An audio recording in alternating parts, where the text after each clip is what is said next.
Selamat pagi anak-anak didik sekalian. Pada hari ini kita akan melanjutkan topik yang sebelumnya, yaitu tentang sifat-sifat himpunan. Nah, yang pertama itu ada kardinalitas himpunan. Nah, apa itu kardinalitas himpunan? Mari kita lihat. Kardinalitas himpunan adalah bilangan yang menyatakan banyaknya anggota dari suatu himpunan dan dinotasikan dengan NA. Saya sebelumnya juga kita sudah sempat singgung sedikit mengenai cara menentukan banyak anggota suatu himpunan. Nah, itu disebut dengan kardinalitas himpunan. Nah, untuk informasi tambahan dan sekedar review sedikit, ini juga sebelumnya kita sudah pelajari. Himpunan hingga adalah himpunan yang memiliki anggota hingga, jadi seperti namanya himpunan hingga, anggotanya hingga, atau disebut juga dengan finite set.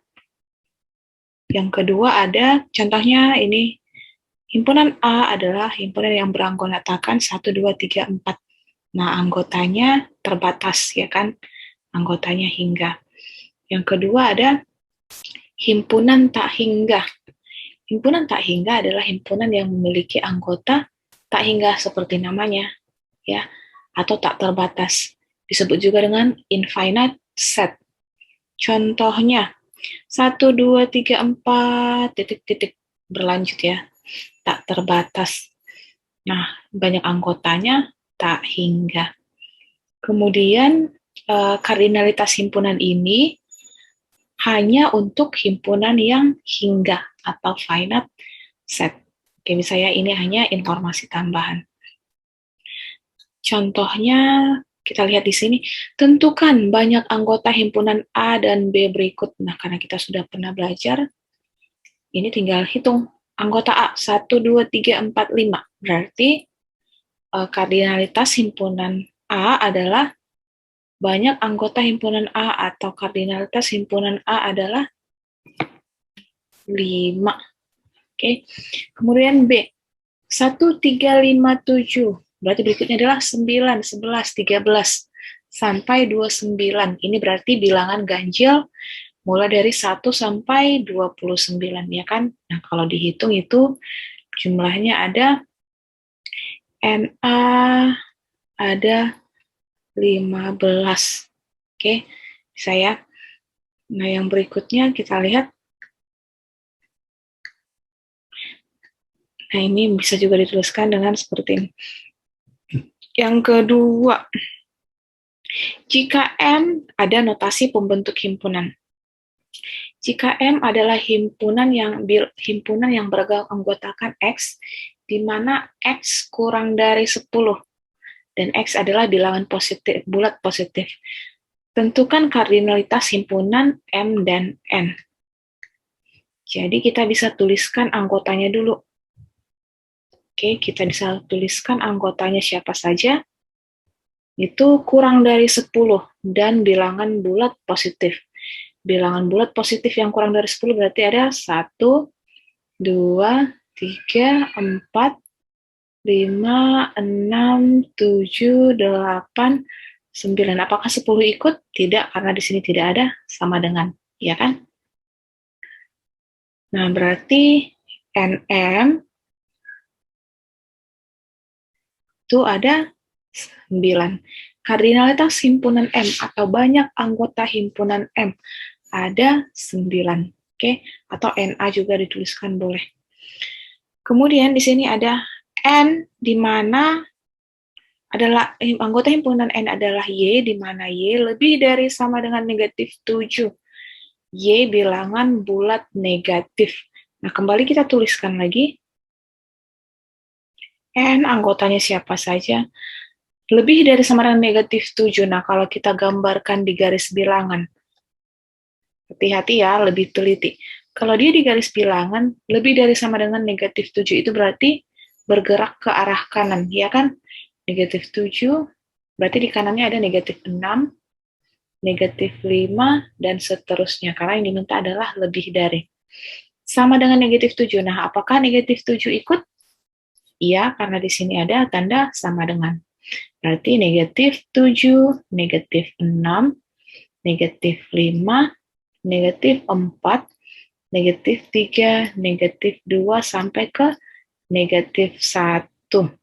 Oke, itu adalah bilangan bulat negatif. Nah, berarti kardinalitas himpunan N atau banyak anggota himpunan N ada berapa ini? 3, 4, 5, 6, 7. Nah, 7. Bisa ya? Oke, Bu pikir ini cukup jelas. Yang berikutnya kita lihat. Yang kedua adalah himpunan bagian. Misalkan, ini contohnya ya, untuk memahami apa itu himpunan bagian, kita lihat contoh ini. Misalkan, diketahui himpunan A, anggotanya adalah A. Himpunan B, anggotanya adalah A dan B. C, A, B, dan C. Maka dapat kita tuliskan, kita cek di sini. Himpunan A, anggotanya adalah A. Semua anggota himpunan A ini ada di dalam himpunan B, ya kan? Dan juga ada di dalam himpunan C. Jika semua anggota suatu himpunan ada di dalam himpunan yang lain, maka dapat kita katakan bahwa A adalah himpunan bagian dari B. A juga merupakan himpunan bagian dari C. Oke, itu adalah informasi yang dapat kita tuliskan dari sini. A juga merupakan himpunan bagian dari C. Nah, ingat lambangnya ini merupakan lambang dari himpunan bagian ya. Kemudian kita cek B, semua anggota B ini, anggota himpunan B, ada di dalam C, ya kan? Ada di dalam C. Nah, maka dapat kita katakan bahwa B juga merupakan himpunan bagian dari C. Oke, bagaimana dengan C? Apakah merupakan himpunan bagian dari B? Tidak, karena kita punya C, di mana C ini tidak ada di B. Nah, maka dapat kita tuliskan C bukan himpunan bagian dari B. Bisa ya? Jadi kalau dia himpunan bagian, dia seperti huruf C. Kalau dia bukan, tinggal dicoret sama dengan, dan tidak sama dengan. Oke, nah maka dapat kita tuliskan A adalah himpunan bagian dari B, dan B adalah himpunan bagian dari C. Atau dapat kita katakan A termuat dalam B, dan B termuat dalam C. Oke, bisa ya? Ingat syaratnya, semua anggotanya harus ada di dalam himpunan yang satunya lagi, sehingga kita dapat menyimpulkan bahwa himpunan tersebut adalah himpunan bagian. Nah, di sini ada aturan himpunan bagian. Jika setiap anggota, ingat ya, jika setiap anggota dari himpunan A juga merupakan anggota dari himpunan B, jadi setiap A ada di dalam B, maka dikatakan bahwa A adalah himpunan bagian dari B. Atau dituliskan seperti ini. Sebaliknya, jika A bukanlah himpunan bagian dari B, maka dituliskan dengan lambang seperti ini. Sama seperti yang di atas. Oke, yang berikutnya kita lihat. Nah, tadi kan jika anggotanya disebutkan, bagaimana jika kita punya diagram Venn dan kita diminta untuk menyebutkan informasi mengenai himpunan bagian yang ada di dalam diagram tersebut. Nah, kita lihat A ada di dalam B, itu kelihatan jelas di dalam diagram Venn ya, lebih jelas. Kita lihat di sini, semua anggota A ada di dalam B, maka dapat kita katakan A adalah himpunan bagian dari B. Bagaimana dengan B? Apakah merupakan himpunan bagian dari A? Tidak, karena 3 dan 4 tidak ada di A. Maka B bukan himpunan bagian dari A. Nah, bagaimana dengan hubungannya dengan S? Apakah A merupakan himpunan bagian dari S? Kemudian apakah B merupakan himpunan bagian dari S? Kita cek. A itu ada di dalam himpunan S diwakilkan oleh segi 4 ini, ya kan? Segi 4 ini kita lihat semua himpunan A, anggota himpunan A di dalam S, maka ya. Bagaimana dengan B? Semua B ada dalam S juga. Jadi ini pernyataan ini bernilai benar. Sekarang kita lihat bagaimana dengan yang ini. Apakah A merupakan himpunan bagian dari B? Kita lihat sebagian anggota A itu ada di B, tapi sebagian lagi tidak ada. Nah, kalau ada salah satu anggota A yang tidak ada di B, itu sudah bukan merupakan himpunan bagian. Nah, di sini ada 3 yang tidak masuk ke B. Jadi A bukan merupakan himpunan bagian dari B. Begitu juga dengan B, ya kan? B, beberapa anggota himpunan B tidak ada di A. Berarti B juga bukan merupakan himpunan bagian dari A. Tetapi A itu himpunan bagian dari S, dan B himpunan bagian dari S. Bisa ya? Oke, berikutnya kita lihat.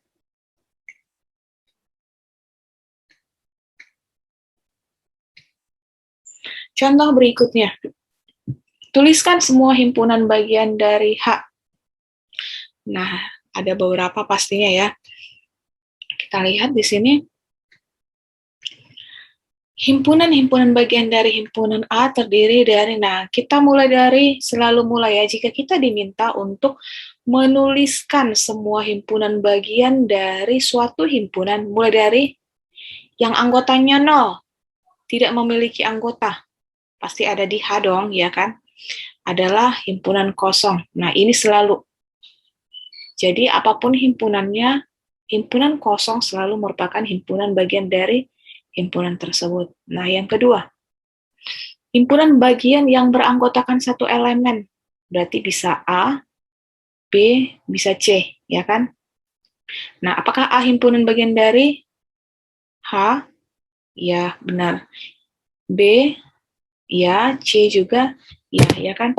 Karena jika kita bentuk, B adalah himpunan yang beranggotakan C. Apakah B merupakan himpunan bagian dari H?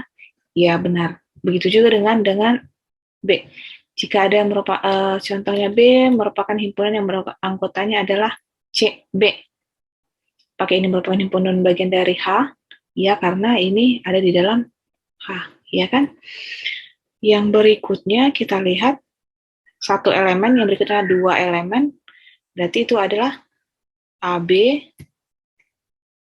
AB, AC, ya kan? Kemudian siapa lagi? BC. Nah, jadi bisa kelihatan ya. Yang berikutnya, yang 3 anggota, berarti siapa? Bisa ditebak ya, yang 3 anggota pastinya cuma ABC. Karena BAC dengan CAB itu sama saja dalam himpunan. Yang berikutnya adalah 3 elemen ABC, maka apakah ada kemungkinan himpunan bagian dari H yang anggotanya 4 elemen? Tidak, ya kan? Tidak mungkin, karena pasti yang salah satu anggotanya itu tidak ada di H. Jadi dapat kita simpulkan himpunan bagian dari H adalah himpunan kosong A, B, C, AB, AC, BC, dan ABC. Nah, bagaimana jika misalnya yang 2 anggota? Himpunan bagian dari 1, 2, itu siapa saja? Nah, yang pertama itu pasti himpunan kosong, atau bisa dituliskan dengan seperti ini ya, himpunan kosong. Kemudian yang satu anggotanya siapa? 1, ya kan? Jangan lupa ada kurung kurawal ya. Yang satu anggotanya himpunan ini, kemudian yang satu anggotanya ada si 2. Kemudian yang 2 anggotanya ada 1, 2. Yang 3 anggotanya mungkin tidak mungkin. Jadi seperti itu caranya ya. Jadi didaftarkan mulai dari yang jumlah anggotanya terkecil, dan jangan lupa di sini harus ada kurung kurawal karena kita menuliskan himpunan bagian, kita menuliskan himpunan. Oke. Baiklah, sampai di sini topik pelajaran kita hari ini. Silahkan cek kemampuan kalian, cek pemahaman kalian mengenai apa yang baru saja kita pelajari dengan mengerjakan soal latihan yang Ibu sediakan di Google Classroom. Selamat belajar!